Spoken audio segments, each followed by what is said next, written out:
আমার নতুন বাড়ি কত দূর হলো? তোমাদের একই কোশ্চেন সকলেরই। তো চলো আজকে আমি আমার নতুন বাড়ির স্পেশালি দোতলায় কি কি রুম হয়েছে, আমার স্টুডিও, আমার রুম, সব কিছু প্রপারলি দেখাবো।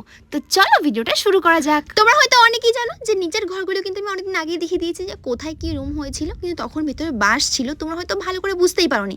তো হলো আজকে একটা ছোট্ট ট্যুর দিয়ে চলো উপরে। বেসিক্যালি আজকে আমরা ফোকাস করবো দোতলায় কি কি রুম হয়েছে, আমার স্টুডিও কোথায় হয়েছে, কত বড় বড় রুম হয়েছে, সবই বলবো। দেখো প্রথমে ঘর থেকে এন্ট্রি করতেই আমরা পেয়ে যাবো বড় একটা হল রুম বা ডাইনিং রুম। গাইস সত্যি কথা বলতে না, নিচে এখনো ঢালাই হয়নি, তার কারণ হচ্ছে মাটি পাচ্ছি না এই বর্ষাকালের জন্য। কি আর করবো বলো, এর জন্য নিচের ঢালাইটা এখনো কমপ্লিট হয়নি।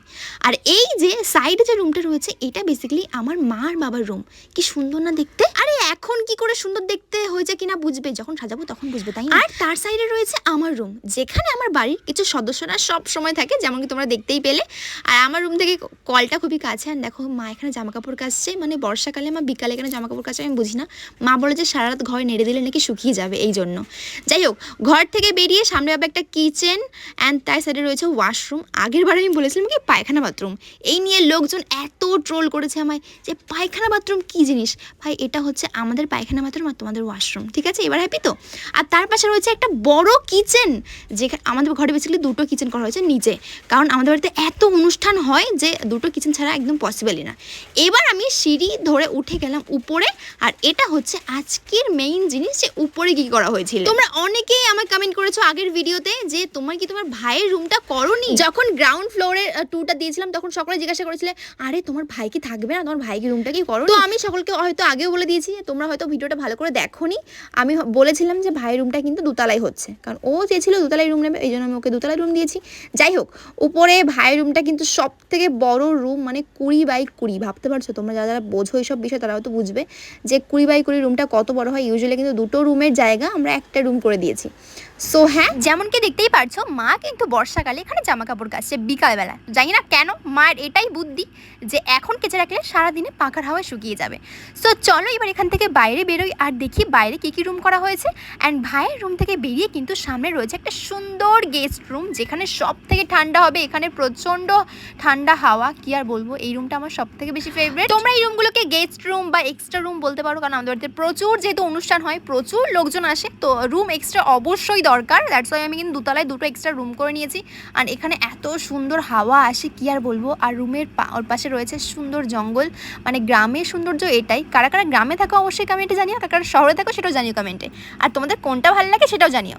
আমি তো বেসিক্যালি গ্রামে থাকি, আমার গ্রাম ভালো লাগে, কিন্তু শহরে অনেক ফ্যাসিলিটিস আছে যেগুলো গ্রামে নেই, আর গ্রামে অনেক কিছু আছে যেগুলো শহরে নেই। সো দুটোই আমার পছন্দের জিনিস, এটা বলতে পারো। সো ওর থেকে সামনে বেরিয়ে এখানে রয়েছে একটা ওয়াশরুম, যেটা প্রথমে ভাবছিলাম ছোটো করে করবো, আর পরে ভাবলাম যে বড় করেই করে নিই, কারণ এত এক্সট্রা জায়গা রয়েছে আর গেস্ট রুমগুলো এত বড় করে কী আর করবো বলো তো। সো এখানে একটা সুন্দর ওয়াশরুম সুন্দর, যাই হোক সুন্দর ওয়াশরুম, তার পাশে একটা ছোট্ট কিচেনও করে নিয়েছি। মানে প্রথমে ভাবছিলাম যে দোতলায় কিচেন করার কোনো দরকারই নেই, পরে ভাবলাম যে চলো একটা কিচেন করাই যেতে পারে। তো এই কিচেন থেকে বাইরে বেরিয়ে এখানে রয়েছে আরও একটা গেস্ট রুম, যেটাও কিন্তু বেশ বড়। মানে ইউজুয়ালি কিন্তু রুমগুলো এরকম করা হয়, বাট আমি গেস্ট রুমগুলো এরকম করেছি বিকজ আমার বাড়িতে অনেক জায়গা ছিল। সো ভেবেছি পেছনে জায়গা যেগুলো ওয়েস্ট হচ্ছিলো সব জায়গাটা পুরোটা নিয়ে নিয়ে ঘরটা করতে। সো ঘরটা কিন্তু বেশ বড়, যারা আসবে কোনোদিন আমাদের তারা দেখতে পারবে। যাই হোক, এইবার রয়েছে স্পেশাল জিনিস, যেটা হচ্ছে আমার স্টুডিও, যার জন্য তোমরা হয়তো অনেকেই বসেছিলে যে কখন স্টুডিও দেখাবো। সো এই যে হচ্ছে আমার স্বপ্নের স্টুডিও, যেখানে আমি অনেক স্বপ্ন দেখেছি এই স্টুডিও নিয়ে, যেখানে আমি অনেক কিছু বানাবো, অনেক কিছু স্বপ্ন আছে আমার, অনেক সেট আপ করবো।